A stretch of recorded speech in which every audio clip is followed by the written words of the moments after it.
안녕하세요. 역사 돋보기 이영입니다. 네, 저는 지금 잠실에 나와 있는데요. 오늘 답사지는 어딜까요? 대한민국의 수도 서울을 또 수도로 삼았던 역사 속 우리나라의 국가가 어떤 국가가 있었죠? 조선이 바로 떠오르시죠. 조선시대에는 서울을 한양이라고 불렀었는데, 서울을 수도로 한 국가 하면은 조선을 인식하는 경향이 강한데, 우리나라 역사 속 서울을 수도로 삼았던 나라가 하나 더 있었죠. 바로 삼국시대의 백제입니다. 이 백제 당시에는 서울을 한성이라고 불렀습니다. 백제의 역사 700년 중에서 500년간을 한성을 수도로 삼았었는데요. 이 백제 역사의 70%에 해당하는 이 시기, 한성을 수도로 삼았던 이 시기를 백제 역사에서 백제의 한성 시기라고 합니다. 자, 그런데 대한민국의 서울과 조선의 한양과 백제 한성은 약간의 차이가 있습니다. 조선의 한양은 지금의 종로 일대였고 백제 한성은 지금의 잠실이었습니다. 그래서 제가 지금 잠실에 나와 있는데요. 이곳 잠실에서 이 백제의 흔적을 우리 조상님들 중 백제인들이 남겼던 역사를 한번 살펴보고자 합니다. 이번 영상에서는 백제 왕들이 잠들어 있는 무덤을 소개해 드릴까 하는데요. 이곳 잠실 일대에는 석촌동 고분군과 방이동 고분군이라고 이 백제 왕들이 묻혀 있는 무덤이 있습니다. 대한민국 인구가 가장 많은 서울에 백제 왕들의 무덤이 있다는 게 신기하지 않나요? 자, 석촌동 고분군부터 가보도록 하겠습니다.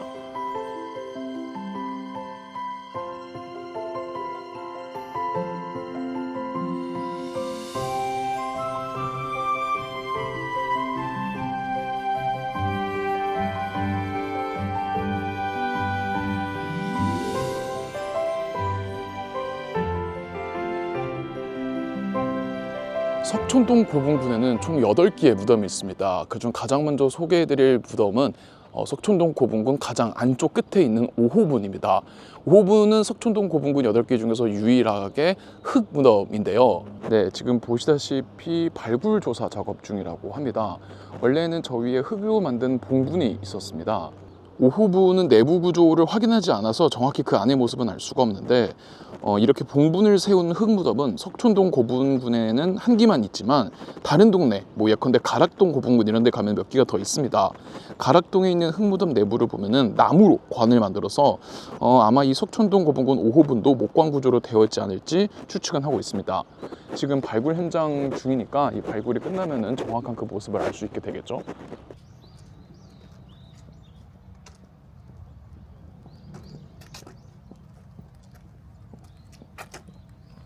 다음으로 볼 곳은 2호분과 3호분인데요. 이곳 석촌동 고분군은 백제 건국 집단을 한눈에 볼 수 있는 곳입니다. 백제라는 나라는 고구려 유민 세력과 한강 유역의 토착 집단이 연합해서 만든 국가로 시작을 했잖아요. 지금의 경기도에서 전라도까지 이르는 한국의 서남부 지방은 고대 시대에는 마한이라는 문화권에 속했는데, 따라서 초기 백제의 역사는 고구려의 문화와 마한의 문화가 공존했다고 볼 수 있겠죠. 그 문화권을 볼 수 있는 곳이 석촌동 고분군인데요. 자, 지금 보이시는 거는 3호 운무덤입니다. 네, 2호분과 3호분은 운무덤이라고 한자로 토광묘라고도 하는데, 지하의 구덩이를 파서 무덤 구덩이를 만들고 시신을 안치하는 형태의 무덤입니다.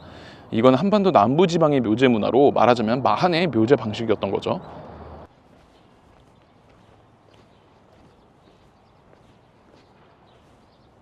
네, 이게 2호 운무덤입니다. 토광묘라고 한다고도 말씀드렸죠.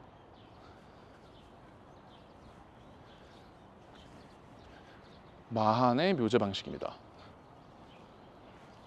자, 그렇다면은 마한의 문화와 융합해서 백제를 만들어낸 고구려의 문화로는 어떤 것들이 있을까요? 동방의 피라미드라고도 부르는 돌무지 무덤입니다. 한자로 적석총이라고 하는데요. 계단식으로 돌을 쌓아 올린 무덤 양식을 돌무지 무덤이라고 합니다. 그런데 이 돌무지 무덤은 오직 고구려에서만 나타나는 고구려만의 묘제 방식입니다.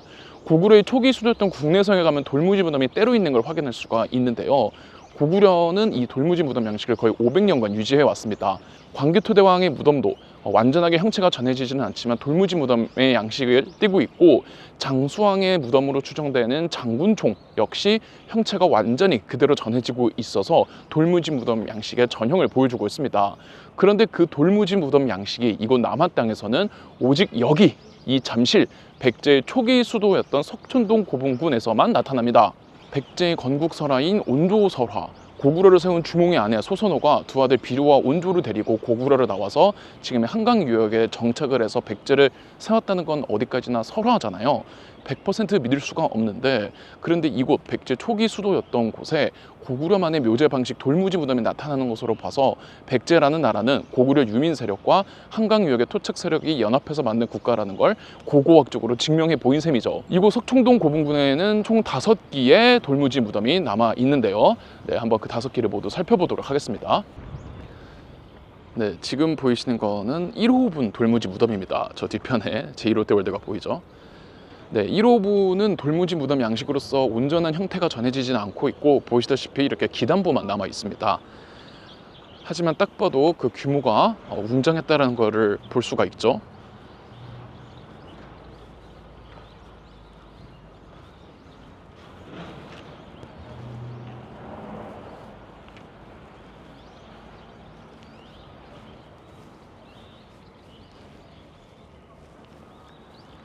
저 가운데가 바로 시신이 안치되었던 곳으로 추정이 됩니다. 네, 지금 보이시는 거는 내원 외방형 돌무지 무덤이라고 해서, 네, 지금 보시다시피 바깥에는 직사각형으로 둘러져 있고 그 내부에는 원으로 되어 있죠. 네, 이런 형식은 석촌동 고분군에서는 이 무덤이 하나이고요. 네, 주인은 알 수 없고 또 역시나 형체가 온전히 전해지지는 않고 있습니다.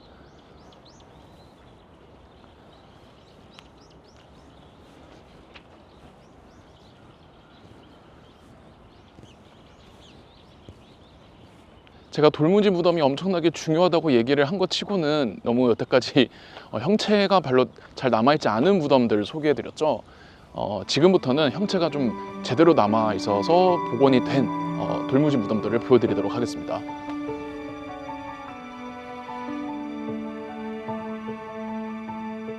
네, 이거는 석촌동 2호분이고요. 형체가 잘 복원이 되어 있죠. 이 동네 이름이 석촌동이잖아요. 돌동네라는 뜻인데 여기 돌무지 무덤들이 있어서 붙여진 이름이에요. 우리에게 익숙한 이 석촌동의 지명 유래가 바로 백제 왕들의 무덤에서 비롯된 겁니다. 지금 보이시는 거는 석촌동 4호분 돌무지 무덤입니다.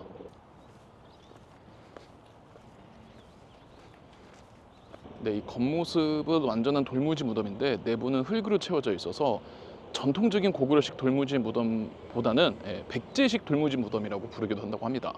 자, 이제 석촌동 고분군의 하이라이트를 볼 차례입니다. 이곳에서 가장 규모가 큰, 원형 그대로 전해지고 있지는 않지만 그럼에도 남아있는 것만 봐도 그 규모가 압도적인 것을 실감할 수 있는 고분입니다.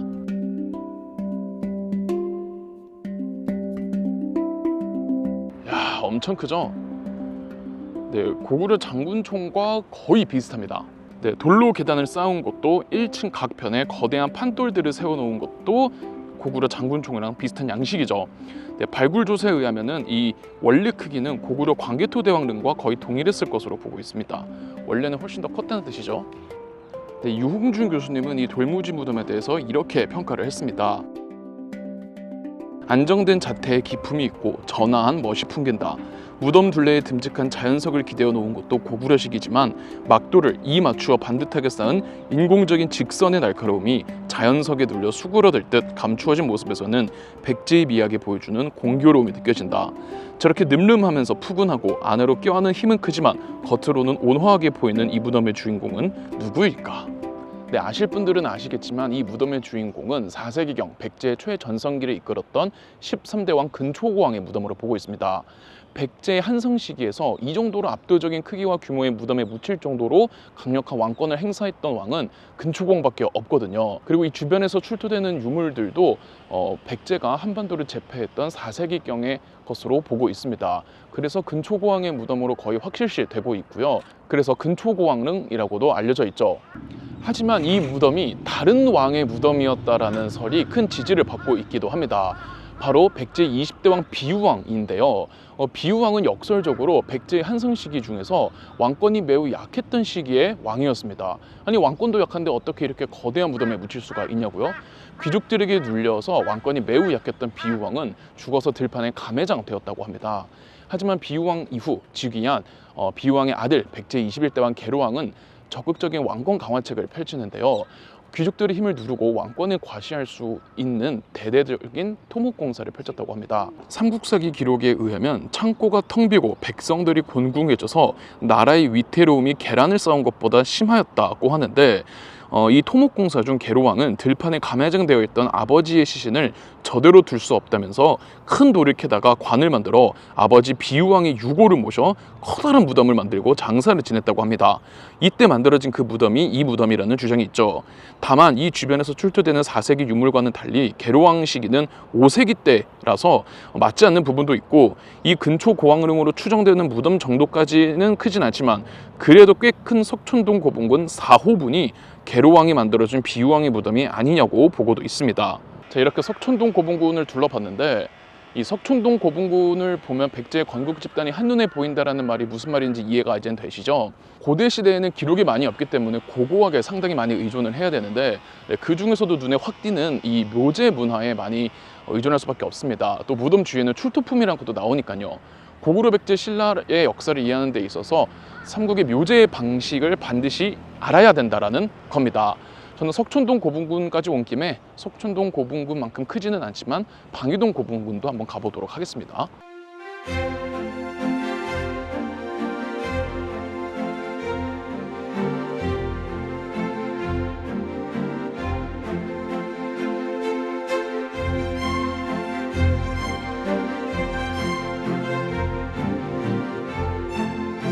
네, 저는 지금 방위동 고분군에 나와 있습니다. 방위동 고분군에도 총 8개의 무덤이 있고요.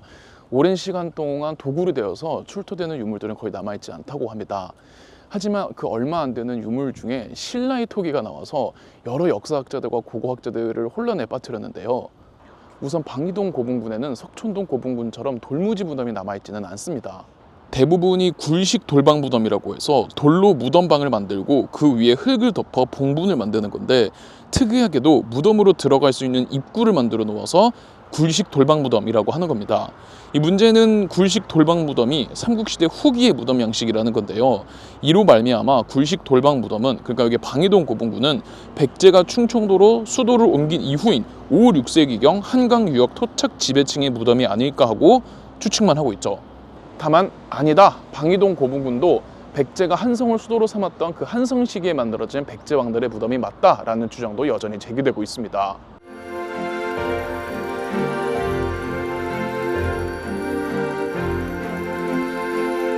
네, 이렇게 서울 내 백제 왕들이 묻힌 무덤들을 살펴봤는데요. 이제는 백제 왕들이 살았던 곳, 초기 백제의 수도 한성, 몽촌토성으로 가보도록 하겠습니다.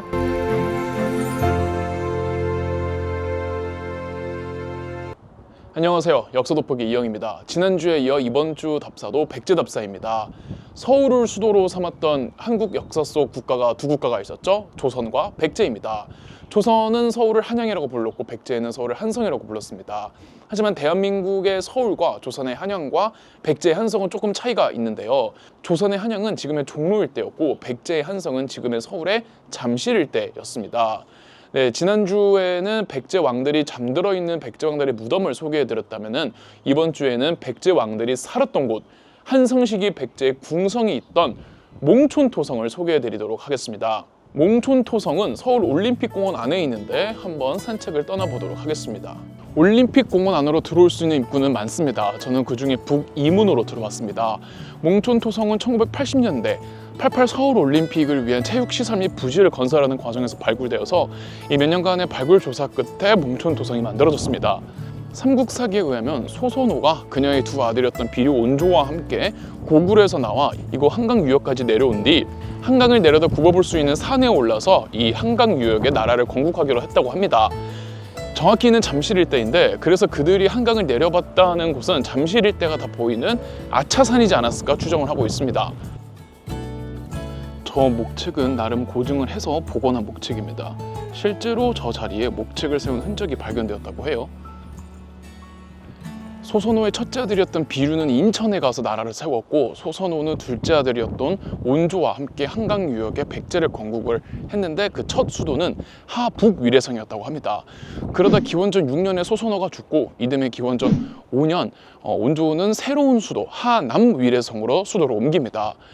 똑같이 위례성이긴 하지만 하북이냐 하남이냐의 차이가 있죠.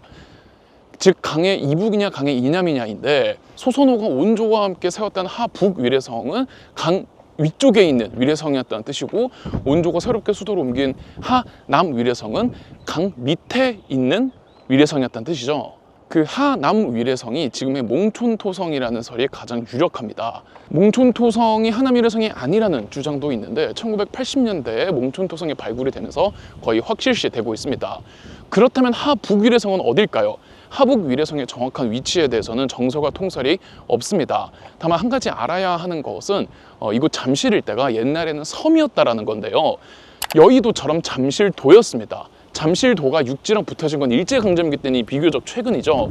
그래서 하남 위례성은 잠실도 이남에 있었던 몽촌토성이고, 잠실도 안에 있는 풍납토성이라고도 있는데, 그 풍납토성이 하북 위례성이지 않았을까 하는 주장이 있습니다. 혹은 하남 위례성은 풍납토성이 맞고 몽촌토성은 그 풍납토성을 지키기 위한 군사적 성이었다라는 주장도 있었고, 반대로 하남 위례성은 몽촌토성이 맞는데 풍납토성은 하북 위례성이 아니라 몽촌토성을 지키기 위한 군사적 성이었다라는 설 등 다양하지만 1980년대에 몽촌토성 발굴 성과가 계속 나오면서 하남 위례성은 몽촌토성이 맞다라는 결론이 거의 확실시되고 있습니다.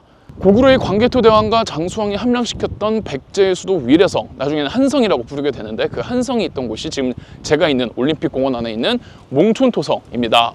참고로 정약용은 위례성의 위례는 수우리말, 우리의 어원이며 목책 혹은 성벽을 쌓고 그 우리 안에 살던 사람들을 우리 혹은 위례라고 불렀다는 주장을 했습니다. 그러니까 영어로 말하자면 케이지와 위가 우리나라 말로는 같다는 거고, 그 어원이 위례라는 거죠.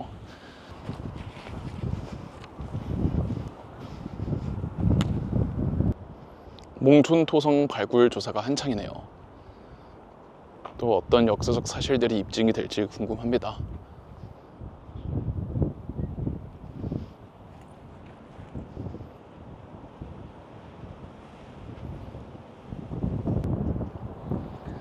서울 내에 돌로 쌓은 석성은 뭐 한양도성 비롯해서 꽤 있잖아요.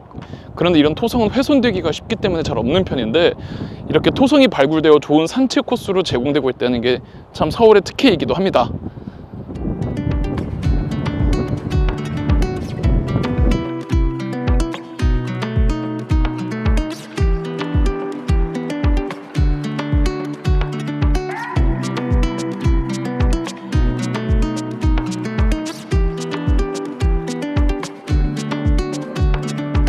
몽촌토성이나 풍납토성이나 판축공법이라는 건축술로 쌓여진 성이라고 합니다. 이 토성을 만들 때는 그냥 흙을 위에 쌓아 올리는 성토법이 있고, 판축공법이라는 또 다른 기술이 있는데요. 판축공법은 말 그대로 판으로 층을 나누어서 각 층별로 흙을 넣고 다지고, 다시 또 그 위에 판으로 층을 만들어서 흙을 다지고, 이렇게 점진적으로 단계적으로 쌓아 올라가는 방식을 판축공법이라고 하는데, 이렇게 만들면 성이 더 튼튼해진다고 해요. 몽촌토성에 뭐 거대한 유적이 있다거나 그러지는 않습니다. 토성의 성벽 따라 산책하는 게 전부인데, 지금 보이는 이 산책로들이 전부 다 몽촌토성의 성벽이었던 겁니다.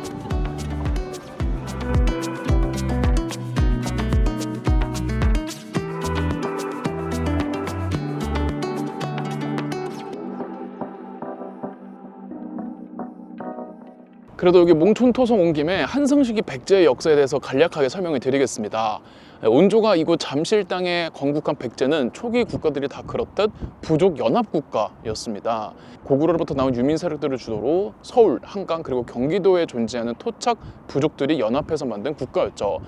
초기에는 백제도 마한에 있던 여러 나라 국가들 중 하나였습니다. 원래 마한에서 가장 국력이 컸던 국가, 마한 연맹의 맹주국 역할을 했던 거는 천안에 있던 목지국이었습니다. 그러다 서기 246년에 목지국이 마한에 있는 모든 국가들 다 데리고 가서 당시 한반도 중북부에 있던 중국 행정구역 낙랑군과 대방군을 공격했다가 기리영 전투에서 대패배를 해버립니다. 이 기리영 전투의 패배로 목지국의 위상이 추락을 하고 백제가 부상하기 시작하죠. 백제는 기리영 전투에 참여하지 않거나 참여를 했어도 주도적으로 참여하지는 않았던 것으로 보입니다. 백제는 8대왕 고이왕 때 관등제를 정비하고 율령을 반포하면서 관료제를 정립했는데요. 이 관료제를 정립했다라는 거는 국가를 통치하는 시스템, 행정체계를 갖추었다는 것이고 통치의 각 방면에 있어서 이 전문화된 조직체가 만들어졌다는 뜻을 의미하죠. 자, 그런데 백제 초기에는 초고왕 계열과 고이왕 계열의 후손들이 왕위 계승 분쟁을 벌이면서 되게 혼란스러웠습니다. 이 초고왕 계열의 후손과 고이왕 계열의 후손이 어떤 관계인지는 설이 다양한데 이것도 얘기하면 또 한 세월이라 이건 다음에 기회가 되면 이야기해보도록 하겠습니다. 어쨌든 이 왕위 계승 분쟁의 혼란을 종식시킨 거는 백제의 최전성기를 이끌었다던 4세기경 13대왕 근초고왕 때였죠. 근초고왕은 백제의 영토를 넓히고 가야를 비롯한 소국들 복속시키고 일본과 처음으로 교류를 트는 등 백제의 최전성기를 엽니다. 15대왕 침류왕 때는 불교를 공연하면서 백제는 불교 국가가 되죠. 그런데 5세기부터 백제가 고구려 광개토대왕의 공격을 받으면서 급격하게 국력이 쇠퇴합니다. 연이은 광개토대왕과의 패전으로 인해서 백제 국왕들의 왕권이 실추가 됐고 진시나 해씨 같은 귀족들의 힘이 굉장히 강해집니다. 그때 이제 백제 21대왕인 계로왕이 극단적인 왕권 강화 정책을 펼치다가 이 귀족들로부터 욕들으면서 국론이 분열됐고 결정적으로 고구려 장수왕의 침입을 받아 한성이 함락되고 말았습니다. 계로왕은 이곳 몽촌토성 한성에 남아 끝까지 싸우다가 사로잡혀서 죽임을 당했고요. 계로왕의 아들 혹은 계로왕의 동생이라고 하는 문주왕이 백제의 수도를 한성에서 지금의 충청도 공주인 웅진으로 천도하면서 500년에 이르렀던 한성시기의 백제는 끝나게 됩니다.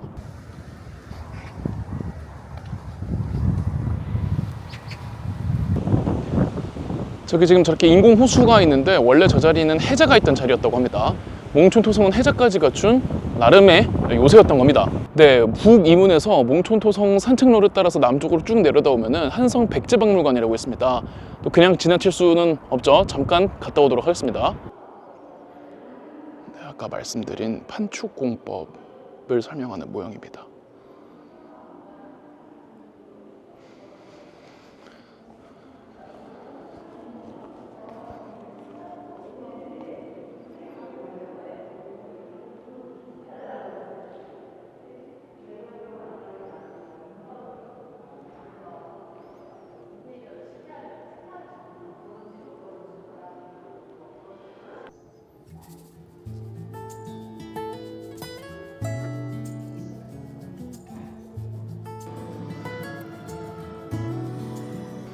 자, 이게 좀 옛 잠실일대를 복원한 모형인데요.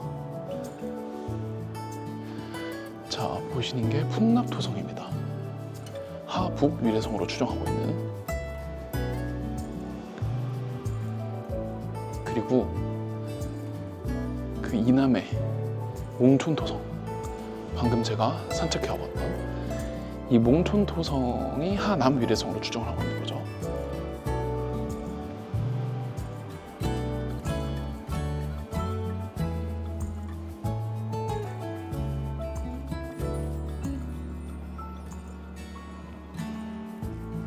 몽촌토성과 풍납토성에서 출토된 도기들이라고 합니다.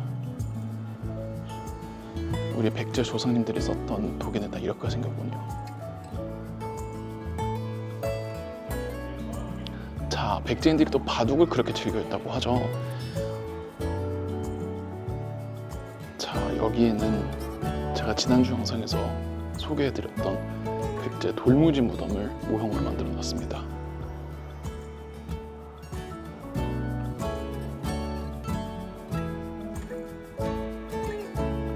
칠지도. 네, 진품은 아니고요. 진품은 일본에 있죠. 네, 칠지도는 백제가 일본이랑 교류를 트자 양국의 우호를 위해서 백제의 왕이 일본의 왕에게 하사했던 선물이라고 합니다. 백제인들의 배입니다.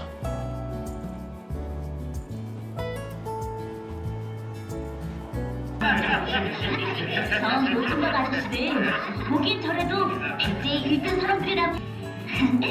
우리 시대던 공주님이에요. 네, 저는 한성 백제박물관을 둘러봤는데 제가 보여드린 것 외에도 여러 전시품들이 전시 중이니까 몽촌토성 오실 분들은 한성 백제박물관 꼭 한번 찾아보시길 추천드립니다. 네, 지난주에 석촌동 고분군과 이번 주에 몽촌토성 2주에 걸쳐서 서울에 남아있는 백제의 문화를 살펴봤는데 백제는 문화적으로 대단히 훌륭한 국가였습니다.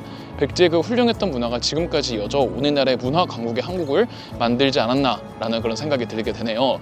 네, 그럼 저는 다음에 더 좋은 답사지로 찾아오도록 하겠습니다. 그럼 역사 돋보기 이영이었습니다.